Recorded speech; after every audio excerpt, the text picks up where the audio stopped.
All right, so welcome. This is a professional development crash course for the Federal Work Study internship program, correct? Yes. Okay, Absolutely. so I'm your host, Megan Morrow. I am the Senior Associate Director of Career Services, and my other host. Hi, I'm Meredith Brukowski. I'm the Associate Director for Health Professions. Nice to meet you. We're happy that you're here.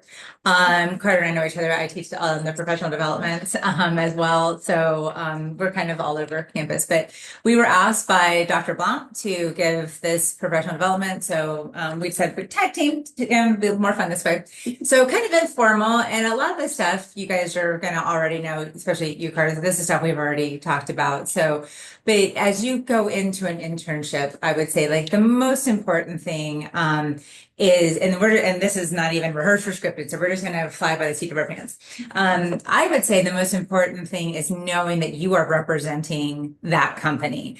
And so when you go in at all times, you want to make sure that you are being a professional that makes sense to that particular environment. You know, like you would behave differently and dress differently in a vet's office than you would in a accounting firm, school, so on and so forth. Anything to add to that? No, I think you covered it nicely. Just, like Professor Morrow said, just representing the organization as a professional, I think is key. Okay. So hopefully, have you done any kind of orientation at your respective internships yet? Not yet. Okay. So they will probably talk to you again. Okay. What's, appropriate, what's dress up, attire and stuff like that. But we are going to share with you. We have like a one pager here that we want to share with you guys. So I just want to look up there. I'm gonna go back, y'all, and I'm going to share my screen so that our friends who are viewing this can also see this. Okay. All right. So, yes, I know I'm sharing my screen. Go away. All right, so presenting yourself as a professional. So these are just some things that we kind of came together as a team and said that this is what we felt was like the main things. First and foremost, you have got to be on time. When you go in for an interview, of course, we always say be there 10 to 15 minutes early so that you can be prepared. But when you actually start working your work day, if you're working 8 to 5, it doesn't mean that you should be rolling into the parking lot at 8 o'clock. You should literally be in the building by 8, ideally, maybe even at your desk and ready to go by 8. Just depends on what the workplace culture is and where you are. Again, you will get the feel of that when you first get there, your first, couple of days there. But just understand too, you guys are interns, and these are short internships as well. So you really want to put your best foot forward at all times, and you kind of want to go just like a little bit above and beyond. If other people are strolling in at 8:15, 8:30, but the workday starts at 8, don't fall trapped to that. Don't fall into that trap that you're like, oh, it's not that big a deal. I can be lax. Maybe senior leadership can do that or something like that, but you as an intern, you as somebody who's just starting out as a young professional, you really want to put, your best foot forward. And unfortunately, your generation just does have a stigma of not wanting to work and stuff. Not that pertains to you, but you are going to have kind of like that extra little hurdle that you're just going to be like, no, that's not me. You're not going to put me in a box with, the other of my peers. This is who I am. And literally being punctual is one of the best things that you can do. Can I take that? Sure. In communication, we talk about this in terms of addressing senior leadership, addressing supervisors, addressing colleagues. Just assume that there will be a title, even if it's a Mr., if it's a Mrs., if it's Ms., if it's Doctor.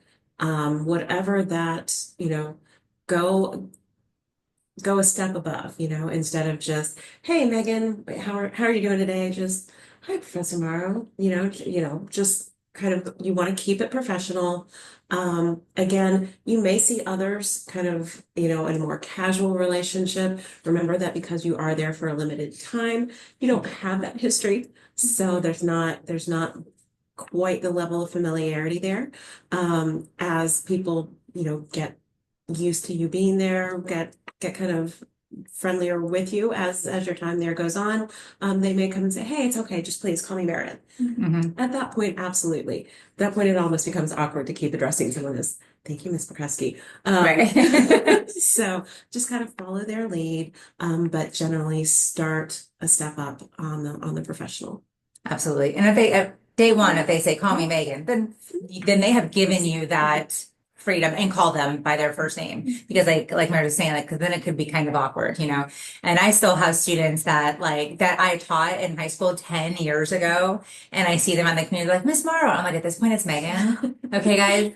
Especially like, if I see them out, like, and like they're adults and we're doing adult things. So listen, like you can call me Megan. Okay. Like I don't need to be Miss Morrow anymore. It's kind of strange. But so we're going to take a pause here and I want to show you this, Carter. You'll remember this probably. This is what I refer to. I'm going to go back and stop this share so I can share this one. So if you ever have to communicate with anybody in your organization or on behalf of your organization via email, this is what I refer to as email no. All right. This is for real, an email that I received. Okay. Right off the bat. I was trying to grasp at anything that will help me land a better job. Job as in a career opportunity, not as in flipping burgers or digging ditches, ... I've already done that. I need an edge, all capital letters. I'm like, why are you yelling at me? Okay. First of all, I mean, as you read through this, I kid you not, there was no good afternoon, good morning, anything. There was no hi, Megan. There was no nothing. My name is nothing. This was the beginning of the email. This was right off the bat. I'm having a hard time getting in anywhere. I'm hitting dead ends everywhere. Perhaps my competition is just massive. I need to rise above, again, all capital letters, but this is a huge turnoff. Don't yell at me. I don't even know you, you know. I have some standards and I'm like, but do you? Yeah, like right to some. Where are they? Yeah, because I'm like, where? Yeah, they're around here somewhere. Okay. I'm looking for $24 an hour or more. At this point, again, I still have no idea who this person is. I have no idea why they're contacting me. I have no idea why they're yelling at me. Also, too, like resume, why is that capitalized? That's not a proper noun. Anyway, I don't want to deal with children. Super negative right off the bat. I don't want a human DR office. My scope of options are vast beyond that. I can achieve anything. I'm stubborn, or as it's called now, tenacious. Okay. She goes on, right? So then this is my response. And I only know that her name is Jay, which of course I changed the name because of the name in her email address. I'm like, I'm happy to help, but you've caught me off guard. From your resume, I can see you are, this is embarrassing, an FSC grad. But beyond that, I am not sure how we know each other. Can you please give me some background so I know where to get started? And of course, I have my full signature. So that's something else that you would want to consider when you're doing email communication is you could have your name, your title, your company. And that also too, a little bit of your personality can come through there. If you want to do a different font or colors, that's perfectly fine. That is not unprofessional. And a lot of times too, people will have a quote that they really like not all who wander are lost, or, maybe quoting Maya Angelou or Einstein or whoever, right? Okay. So then this is her second. Hi there, I'm Jane Smith. Yep, you don't know me yet. And I'm like, okay. So she goes on again, more yelling. We've got some spelling. We got some grammar, part-time. That's again, not a proper noun. I'm fed up with Walgreens and need to turn towards my major again. A lot of these weird ellipses all over the place. If you like, then she's like, I can come to you if you have leads. Okay. And then she's like, don't be afraid to call or text. And I'm like, quite frankly, my friend, I'm terrified. I will be doing neither of those. Thank you. And so then, of course, I give her a very professional, response. And I even attached a couple of job descriptions. But at this point, you have to understand, I'm not willing to put my name behind someone who is going to communicate with me this way, who's asking for help for a job. If she's going to communicate this with me, that's how she's communicating with employers out there. I'm willing to say, here's a couple of things that are in my pipeline. You can apply for them on your own. But again, if she's going to represent Florida Southern and I'm going to put my name behind that, I'm going to need a little bit more professionalism. And that's exactly what your organization is going to look to. So anyway, so she goes on, and as you can just tell, like it just gets bad. I just quit responding at this point because she's like, I know the other problem I believe is I'm marketing to a higher manager that don't know nothing. It's like, we're done here. I'm afraid I know who this is what scares me. Well, she graduated in 02. Well, but Lord have mercy. yeah, no, just someone who stopped by. Oh no. Okay. I'm a little afraid. Yeah, be very afraid. Okay. All right. So that's communication. All right. So attire, we talked about just real quickly. Make sure that you are dressed appropriately. They may give you, like, we're wearing our career services polos because we were working the senior splash dome event, which is perfectly acceptable for what we're doing. Normally we wear anything from business professional to business casual. Depending on if we're hosting an event or teaching a class. I know when I teach, I usually wear like a dress and a blazer, but then again, depending if the AC is out in Becker or not, the blazer comes off. I But have them on because my room is freezing. yeah, she's in home science, and yeah, so she's freezing and I'm sweating and it's crazy. But yeah, so it just depends that they may have you, and again, it's summertime. You will get all that in your orientation. Just adhere to whatever they're saying, but you don't want to come in wrinkled or have stuff in your. I mean, this again, a lot of stuff is just kind of common sense. Confidentiality, we put this in because this was also for the students who are working up front, but this is still a big, if you're given any information, if you're working with clients of any sort, you'll be at Catapult, there's going to be members, but I don't necessarily think that they're clients, but still you might have access to their payment information or, if they're starting a business or something that may not be public knowledge. And then chamber, same thing. There's going to be businesses, there's going to be people of high influence. Whatever you hear, just know that, keep it at the job. You're welcome, if you ever wanted to talk about it, like when you got home, you just don't say names. That's how, even medical professionals do it. That's how mental health, they come home, they talk to their people, but they don't ever share names. You have to protect the confidentiality of your company and the clients and anybody that you come in contact with. Yep, I dealt with this just actually a couple of weeks ago. I was at a social event. Friend of mine works, actually does cosmetic surgery. I ran into a friend at a gala, said hi. Whenever I talked to my friend, I don't know if I know that woman professionally or personally. I was like, okay, well, you probably already shouldn't have said that to me. Yeah. So, but it's one of those. I don't foresee you all being someplace where you couldn't address someone publicly, but just be aware. Kind of what happens at work stays at work. Mhm. That kind of just treat anything you pick up at work as strictly work related. Yeah, and even like as an educator, like that's not confidential that you're my student, but like, I've seen my own students out and sometimes they'll see me and they'll look the other way. And I'm just like, that's fine, like I'm not going to go up to you, but if you want to come up to me and be, then that's perfectly fine. I think students, those things like, it's just weird to see you existing outside of school, especially like it's K through 12, they'd be like, you have a life? Live in a box. Yeah, I used to be a high school teacher and they're like, you have a life? Like, this is weird, Supposed to be at home with my denim jumper and my 2.5 kids and knitting, I guess. I don't know. Cats. Yeah, with my cats. My 20 cats. To demonstrate. Absolutely. Commitment and focus. So you're here for a limited amount of time. We want you to be committed during that time.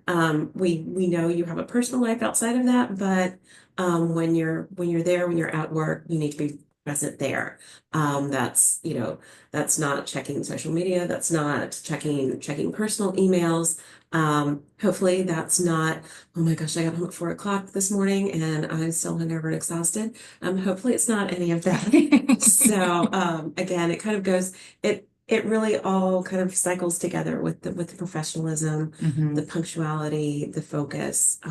Just remember that you're there representing the organization, you're there representing Florida Southern, and just because they will see that, and it's don't feel like you can never, I mean, unless they have a policy of you are not to be on your cell phone, no one's going to think twice about you picking up your phone and doing a text or checking something and putting, but if it's, if they're going to notice that. They're going to notice that big time. So make sure that that you are focused on the task, you're doing what you need to be doing. And I think if you've done everything, go a step further and take that initiative. Don't sit around and wait for them to be like, okay, what are you doing? And you're like, well, I don't know. I was done. I was just sitting here waiting. Go find your supervisor, go find a teammate and say, hey, can I help with anything? Or, again, that will show so much. You've taken that extra step, going that extra mile to say, like, I've already done what you've asked me to do, but now I want to do more, versus you just sitting at twiddling your thumbs. Because again, like they do notice that. And I've had different jobs over the years where there was nothing to do. And I'm incredibly efficient with my time. Like that being organized or like my spiritual gifts. Like big time. And so like I would find myself with tons of time. So I would bring books, I would bring stuff to read, I would do stuff because there literally was nothing else to do. And that was acceptable. I made sure it was okay with my boss, like, hey, I'm just sitting up here literally twiddling my thumbs. So like, well, I don't know what to tell you. So I'm like, okay, can I read my book? Yeah, sure. Just make sure that when the phone rings or somebody comes in, you address them. Perfectly fine.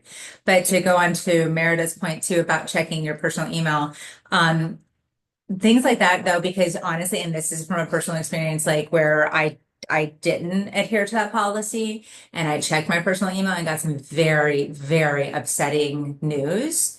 And then I had to just continue on my day. And there was nothing I could do about that news. It wasn't like there was a death in the family where I needed to be excused or anything like that.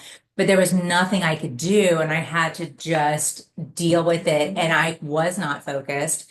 And I just remember like fighting tears, and I'm like trying. I was teaching too, and I was teaching in a classroom where it was 6 through 12 in one classroom, like and little baby criminals. The legally challenged, as I like to call them. It was in a baby jail. And I mean, I'm like trying, I mean, just like tears are just welling up, my chin's wobbling, and I'm just trying so hard to focus. And of course, the students are like, and I'm like, I'm dabbing at my eyes, like, oh, allergies. Oh, I ripped my contact, but my face is like puffy, because I was devastated. But it was my fault. I had no business, taking company time to, look at my email. Because, I mean, that's an extreme example, but this is what I'm saying. Like, because it could really throw you off. It could just, when your focus should be on the task at hand of the day. Okay. Which goes on to the next part about just be present in every way. Yeah, turn your phone off, put it on silent. Depends on just the environment that you're going to be in. Some of it might be more lax than others. You're definitely going to get a break, of course. You can be on your phone during your lunch, or if you get a 10-15 minute break throughout the day, however your workday is structured. It just depends on what it's like. Like for me, I have a ton of autonomy. If I'm in the classroom teaching, no, I'm not texting on my phone. Now I do have two children, so I'm a single parent. So it's like, so a lot of times, like, no, if one of my children texts, I might stop and just check it real fast. But I also have it on my watch. I look, oh, he just let me know he's on the bus, or like my oldest is like, can you bring me food? You're 18, like, go get your own stinking food, like, but, just want to make sure, and same here, like, she's got kids at home too. So it's like, but other than that, I'm not going to check it. But like when I'm in my office and I'm in between appointments, it's just different. So you have to gauge that. You guys are young professionals, you're adults, and I've had you in class, so I know you well, like, you know when to stay focused and when it's appropriate. And I'm assuming you're the same exact way. Like if somebody's talking to you and you're in a meeting, you're not going to be like, believe it or not, we've had employers tell us that students that we have coached are doing this during interviews. So even though we're telling you this because we've heard it firsthand, Will you both be in office or will you be remote? Do you know? Not heard anything. I have a meeting Okay. tomorrow Okay. to sort. Okay. I think I'm in office. Okay. Yeah, she'll be essay. That was okay. I was going to say that was the other thing is I've seen, reporting for meetings and just completely off screen. When we did the mock interviews, the virtual interviews, I worked in I manned the student lounge. So the students would come in and kind of wait and be like, okay, I'd keep an eye on on interview rooms as they opened up. And I would tell the students, okay, you're welcome while we wait. You're welcome to turn off screen, mute yourself, do what you need to do. I'm going to let you know when it's ready, when we're ready to go into the interview. At that point, I need you physically present. I need audio on and screen on. Okay. And they check off. And I had a couple who would just not, I could tell they were there, would not come back on. They'd come, okay, we're ready for your interview. I need you to come back on now. Okay. And then shut right off. It's like, nope, we're not sending you into an interview until you are on Turn screen the camera on. with audio. So if you do find yourself in any kind of situation where you're doing a team, maybe a team meeting, working remotely, be present. Yep, here I've got another no-no that I like to share. You cannot minimize. Oh, I can't minimize while I'm recording. Sorry. All right. Check this out. This was a buddy of mine. He was doing an interview. So I think I called it Zoom. Let's see if you see it. Zoom no or something is down here. Picture of Zoom, what not to do. Okay. So let me go back to Zoom and share this. All right, you're fine.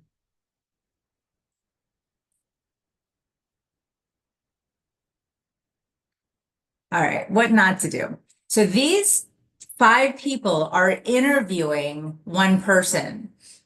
So he's the interviewee, they're the interviewers. You can tell Lauren over here, she's doing something totally different. She's not even looking at the screen. Lenora has her camera off. That's just her picture. You can tell this guy's looking at, you can see it in the reflection in his glasses.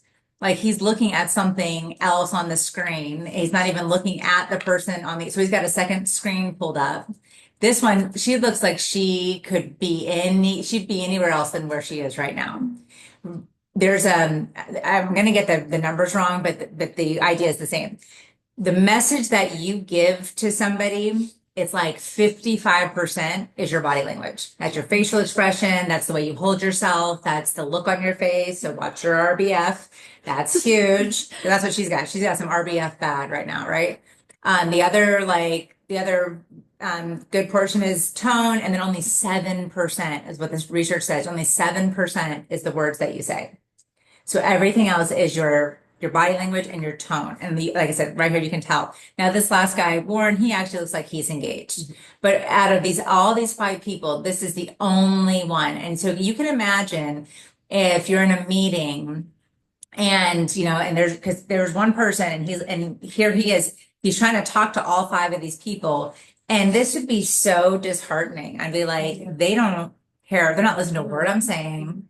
They clearly don't want to be here. And then that's going to affect your confidence. That's going to affect how you feel. So just think about how you would feel if you were on the other end of this and know how that's how you would make other people feel if you were one of these 4 of these 5 people up here. So that's what not to do in a Zoom.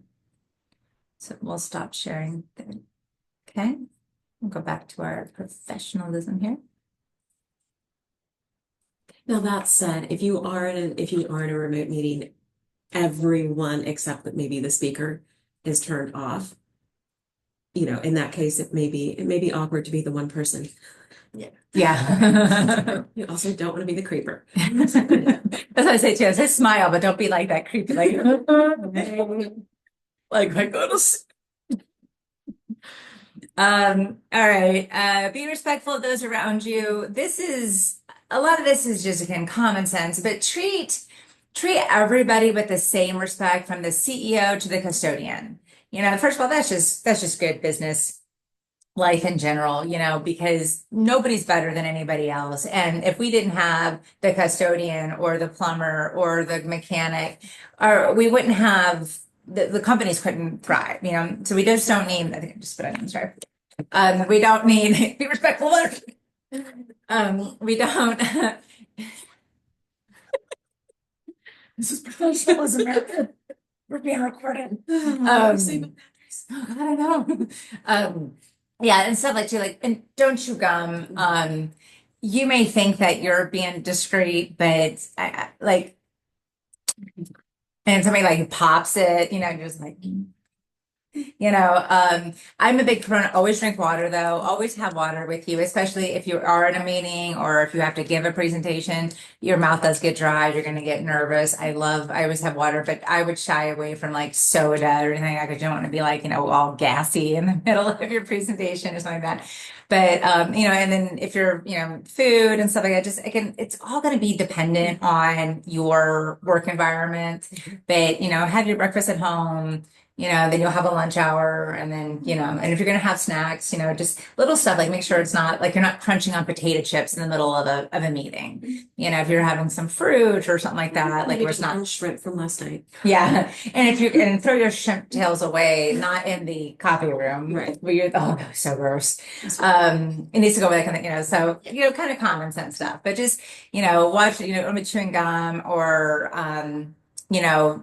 being verbally, you know, you're not amongst friends, basically, so your vernacular should reflect a professional environment. You don't want to just be like, I get started last night, and stuff like that. So yeah.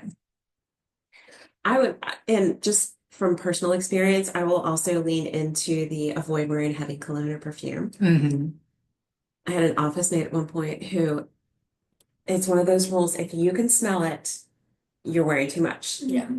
And I worked with a lady one time who just really, she didn't believe she was wearing it until she could smell it very strongly. Oh God. And you're over here like, oh. And I'm like every day my eyes are watery and I can't, and I'm sneezing and I can't breathe. And it's a fun time. Yeah. Yeah.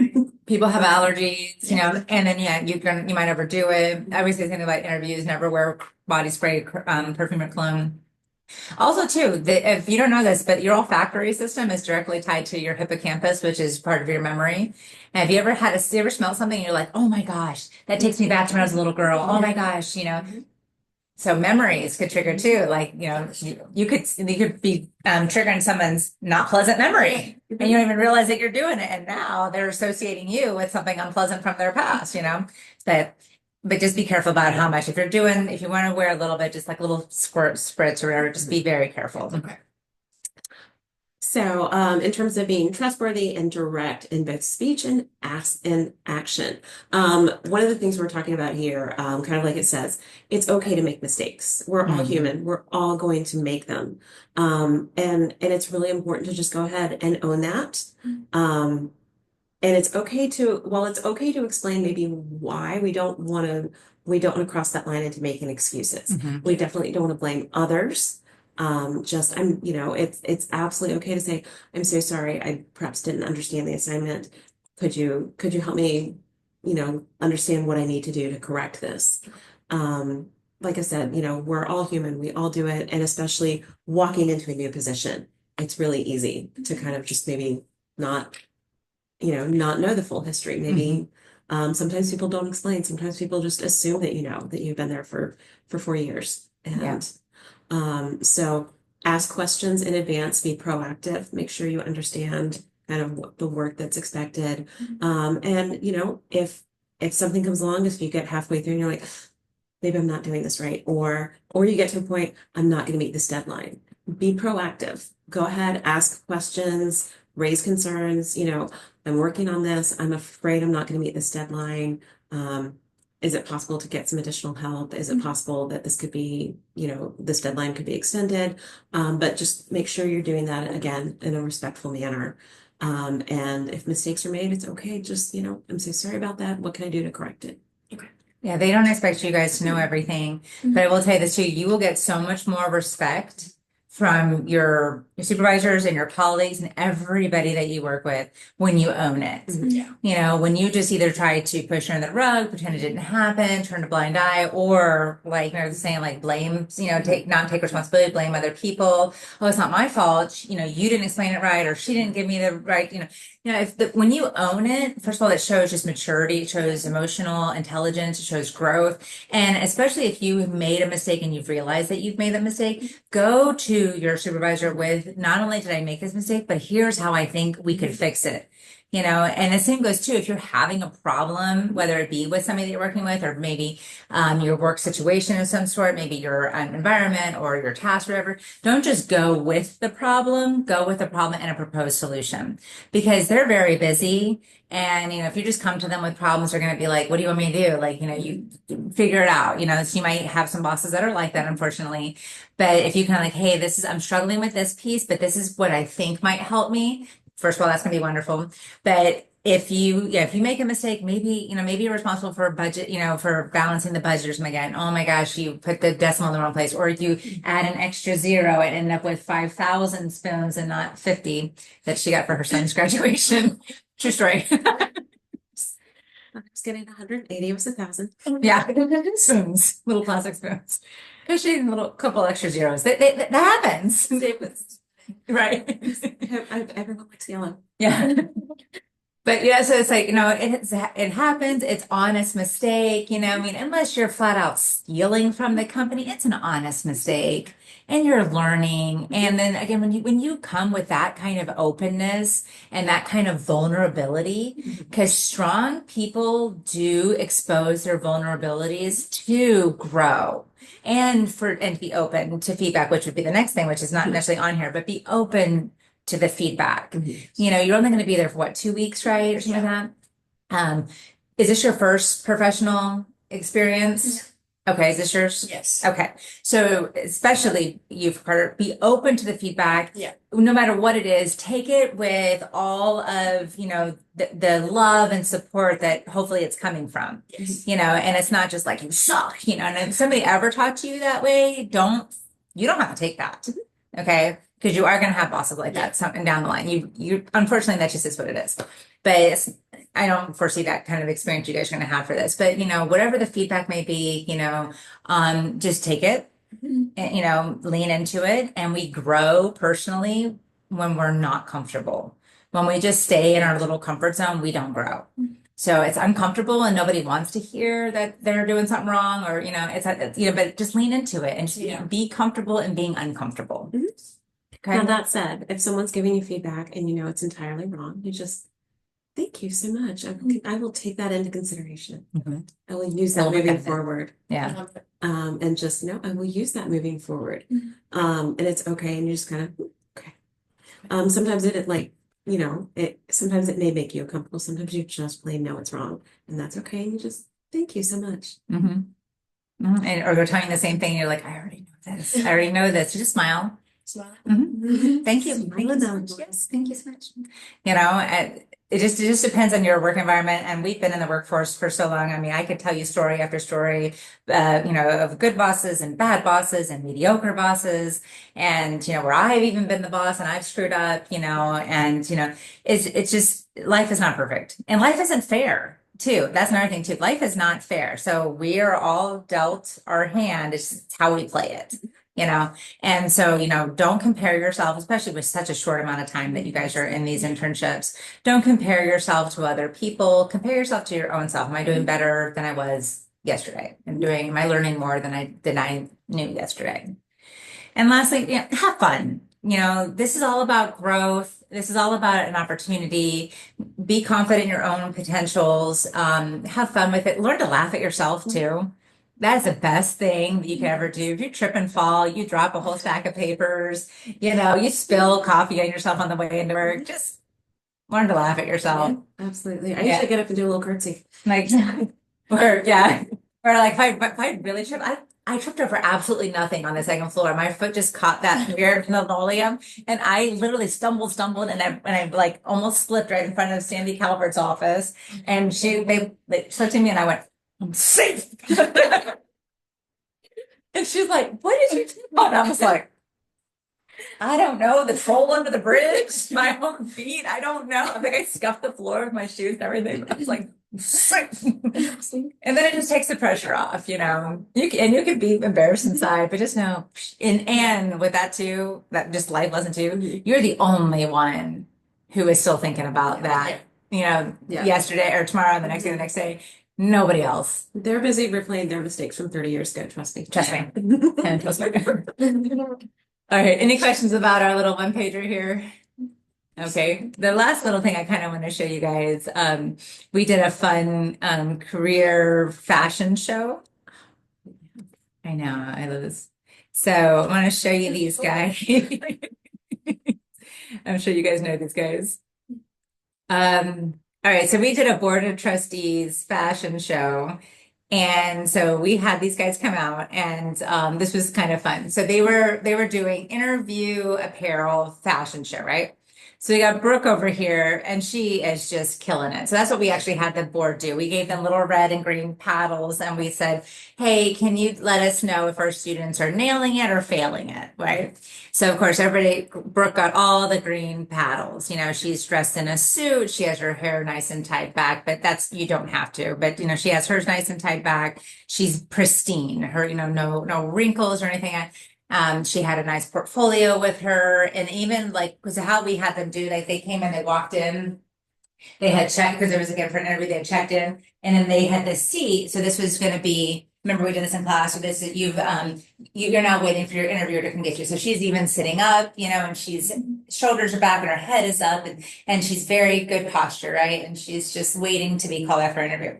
Then we have Eric here. All right, so he comes out. He comes out almost like with the ghetto limp, you know. And he's got his hat on backwards, and he's got his Starbucks Sunglasses. and and so he's like this, and he's like texting. He's slurping on his Starbucks, of course, you know. So now he's getting all the red paddles, and of course we're giving him some advice. And then we have Josh. Like, Josh, what are you doing? And he's like, you know, business on top, party on the bottom. What's happening here? But with his laptop, you can assume that he's what? On a Zoom. Yeah, he's doing a Zoom. So we got some mixed red and greens, and because you know some people would say like, "Hey, totally understandable. They're not seeing your bottom half." However, anything can and does happen. Absolutely. You know, The dog will start barking. You'll spill your coffee. Something is going to happen where you are going to forget and stand up and be like, "Oh my!" Yeah. Yeah. So to err on the side of caution is even if you're working remotely, I would just dress business head to toe. Mhm. You know, Just just khaki shorts at least. My goodness. and it's even got the old man socks and sandals, like it's just cracking me up. But yeah, so they were good sports about it. But yeah, so definitely this, you know, obviously a suit, she's nailing it. Eric was failing it, and Josh was somewhere in between. So depends. I mean, you're not going to be. They're not going to require you to wear a suit and tie, obviously, because you guys are ladies. But if there's any gentlemen that are going to be watching this that are in the program, if you're required to wear a tie, make sure you wear a tie.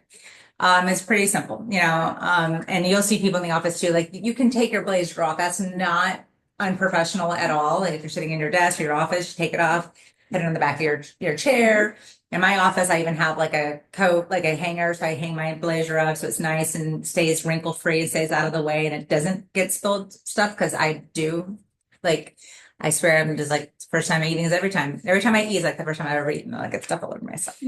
So just be conscientious of that. That said, though, if you are coming in a blazer, make sure something, whatever you have on underneath, is going to be still going to be office appropriate. We don't want to do spaghetti straps and a big bra that has, you know, straps out to here. Or the halter tops, Yeah. like we see a lot of, I mean, that might be cute for fashion, but it's not appropriate for the office. Because I see a lot of girls who are still showing their belly with the halter, and that's just not what you want to be representing yourselves with. Okay. Do you have anything else? I feel like we kind of nailed it all. Well, I mean, that's what we do. We nailed it. What about you guys? Any questions for us? I don't know who would be like the people to answer these questions, but I have a lot of questions because I haven't really gotten information. So I'm still very confused on a couple things. Like one, I'm staying in my dorm room and they're shutting off food today. And so I was not sure how that works. I also don't have a car. So I'm just unsure about all of that. Okay. Okay, so I think it was probably something we need to address individually. Yeah. Yep. We'll find some answers for that. I know there are some limited food options on campus. Not every remote location, I know like Buckstuff and things like that won't necessarily be open, but I believe we do have, you know, athletes staying throughout the summer. I think Winey stays open, isn't it? Winnie's done. Winnie's. Tomato. Okay. Mhm. Yeah, That's the only questions I had, which was about housing, but I think I should probably contact residents. Yeah, your community, community living is, okay. But yes, there will be some limited food options available for you. I'd offer to cook food. Yeah. Yeah, no, I think I cook for myself. My kid's like, can I make myself dinner? And I'm like, what, honey? You know, I was like, come on, I'll have me cook for you. And he's like, don't hurt yourself. All right, we're gonna go ahead and sign off of here then. All right.